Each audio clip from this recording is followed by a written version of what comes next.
bentuk ambisi yang terjadi di aku memang bukan ambisi untuk punya ini punya itu ya kan. Tapi apalagi nih yang bisa aku lakuin untuk mengimprove kehidupan yang aku punya. Jadi gitu. ambisinya realistis gitu.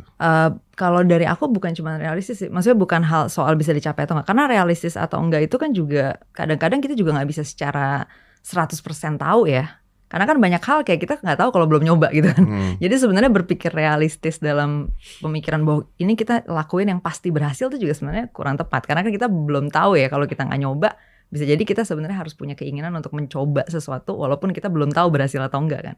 Tapi poinnya adalah cara aku menentukan apa yang aku mau bukan berdasarkan apa yang orang lain punya gitu kan.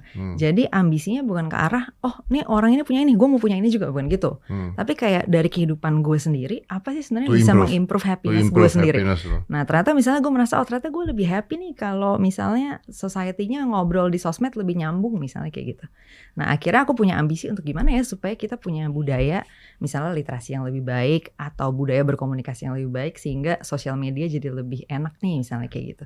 Nah untuk mencapai ambisi itu tetap aja akan ada banyak effort yang dilakuin. Tapi jadi bentuk ambisinya bukan dalam konteks punya ini punya itu kayak tetangga sebelah misalnya gitu. Jadi nggak compare ke sesuatu yang memang tidak dibutuhkan oleh lu. Belum tentu juga akhirnya bikin gue happy kan Om. Misalnya kayak kalau aku udah ngejar itu ternyata itu bukan apa yang aku butuhin kan.